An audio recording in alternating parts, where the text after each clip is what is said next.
solemnly swear I, John Fitzgerald Kennedy, do solemnly swear that you will faithfully execute the office of President of the United States that I will faithfully execute the office of President of the United States and will, to the best of your ability, and will, to the best of my ability, preserve, protect, and defend the Constitution of the United States. preserve, protect, and defend the Constitution of the United States. So help you God.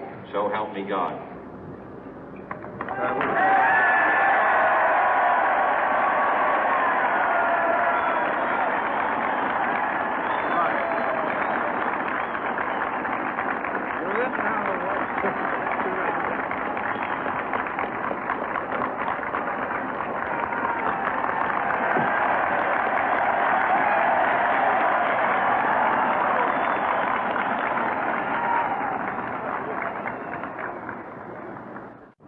Vice President Johnson, Mr. Speaker, Mr. Chief Justice, President Eisenhower, Vice President Nixon, President Truman, Reverend clergy, fellow citizens. We observe today not a victory of party, but a celebration of freedom, symbolizing an end as well as a beginning, signifying renewal as well as change. For I have sworn before you and Almighty God the same solemn oath our forebears prescribed nearly a century and 3/4 ago.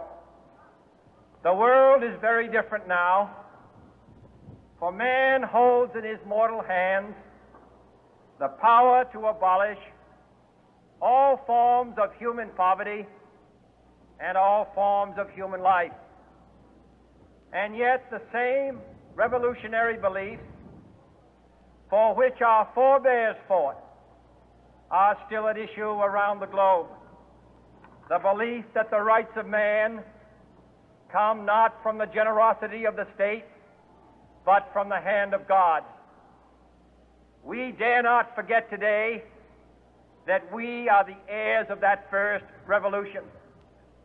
Let the word go forth from this time and place to friend and foe alike that the torch has been passed to a new generation of Americans born in this century, tempered by war, disciplined by a hard and bitter peace, proud of our ancient heritage, and unwilling to witness or permit the slow undoing of those human rights to which this nation has always been committed and to which we are committed today at home and around the world.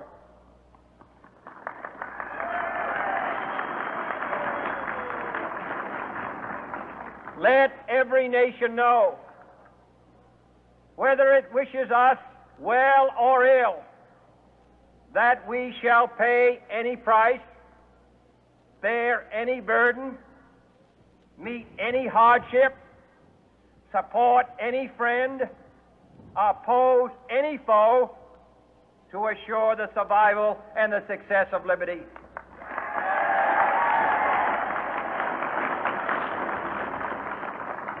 This much we pledge and more. To those old allies whose cultural and spiritual origins we share, we pledge the loyalty of faithful friends. United, there is little we cannot do in a host of cooperative ventures. Divided, there is little we can do, for we dare not meet a powerful challenge at odds and split asunder. To those new states whom we welcome to the ranks of the free, we pledge our word that one form of colonial control shall not have passed away merely to be replaced by a far more iron tyranny. We shall not always expect to find them supporting our view, but we shall always hope to find them strongly supporting their own freedom.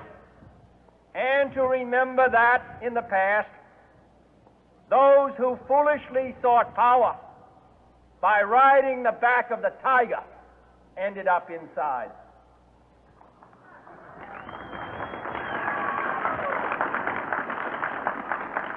To those people in the huts and villages of half the globe struggling to break the bonds of mass misery, we pledge our best efforts to help them help themselves for whatever period is required, not because the communists may be doing it, not because we seek their votes, but because it is right. If a free society cannot help the many who are poor, it cannot save the few who are rich.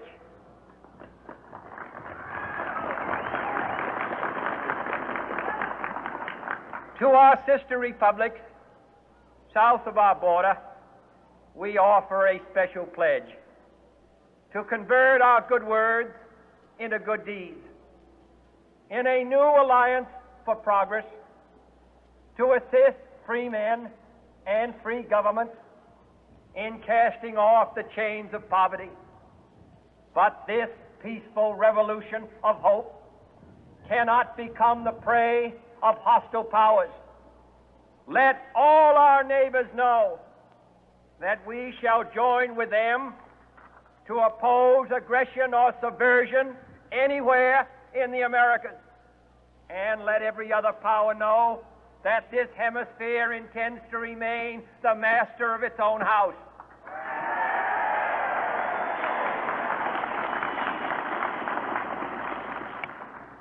To that World Assembly of Sovereign States, the United Nations, our last best hope, in an age where the instruments of war have far outpaced the instruments of peace, we renew our pledge of support to prevent it from becoming merely a forum for invective, to strengthen its shield of the new and the weak, and to enlarge the area in which its writ may run.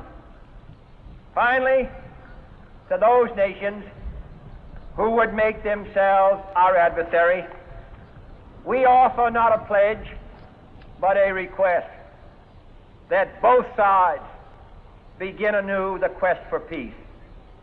Before the dark powers of destruction, unleashed by science, engulf all humanity in planned or accidental self-destruction, we dare not tempt them with weakness, for only when our arms are sufficient beyond doubt can we be certain beyond doubt that they will never be employed.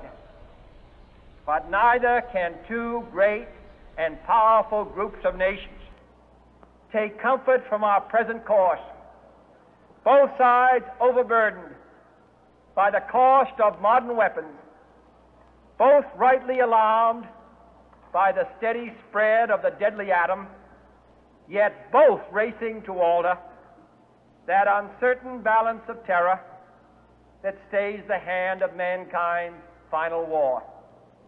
So let us begin anew, remembering on both sides that civility is not a sign of weakness, and sincerity is always subject to proof. Let us never negotiate out of fear, but let us never fear to negotiate.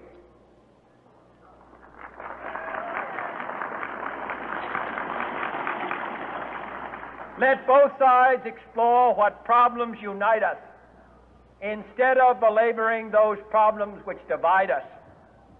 Let both sides, for the first time, formulate serious and precise proposals for the inspection and control of arms, and bring the absolute power to destroy other nations under the absolute control of all nations.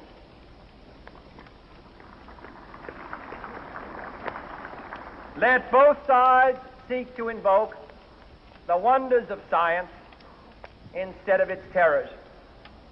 Together, let us explore the stars, conquer the desert, eradicate disease, tap the ocean depths, and encourage the arts and commerce.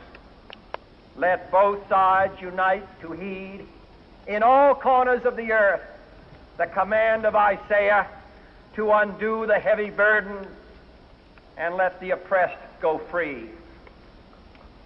And if a beachhead of cooperation may push back the jungle of suspicion, let both sides join in creating a new endeavor, not a new balance of power, but a new world of law, where the strong are just and the weak secure and the peace preserved.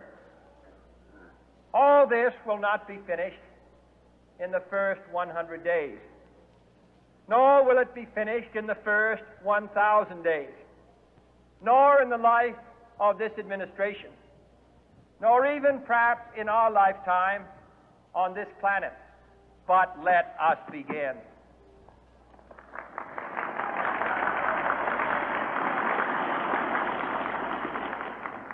In your hands, my fellow citizens, more than mine, will rest the final success or failure of our course.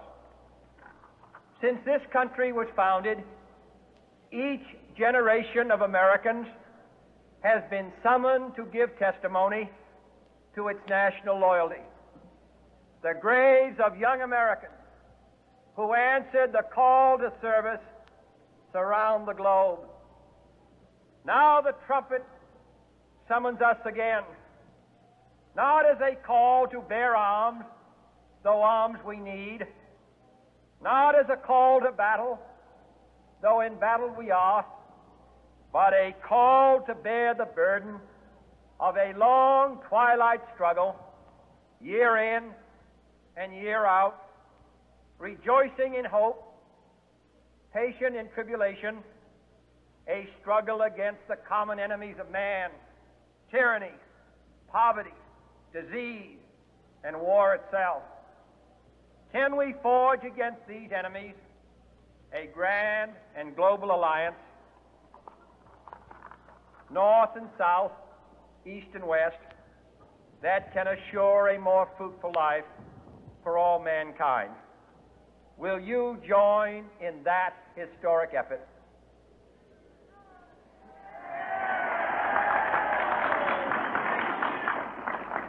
In the long history of the world, only a few generations have been granted the role of defending freedom in its hour of maximum danger. I do not shrink from this responsibility. I welcome it.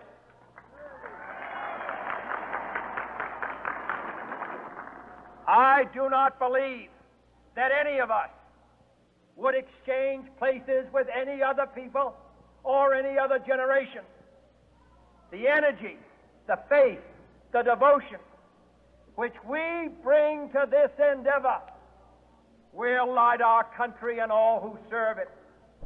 And the glow from that fire can truly light the world. And so, my fellow Americans, ask not what your country can do for you, ask what you can do for your country.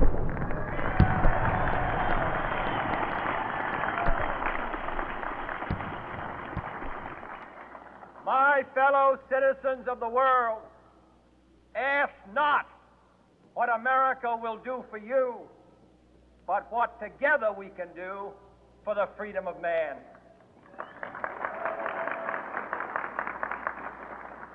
Finally, whether you are citizens of America or citizens of the world, ask of us here the same high standards of strength and sacrifice which we ask of you. With a good conscience, our only sure reward, with history the final judge of our deeds, let us go forth to lead the land we love, asking His blessing and His help, but knowing that here on earth, God's work must truly be our own.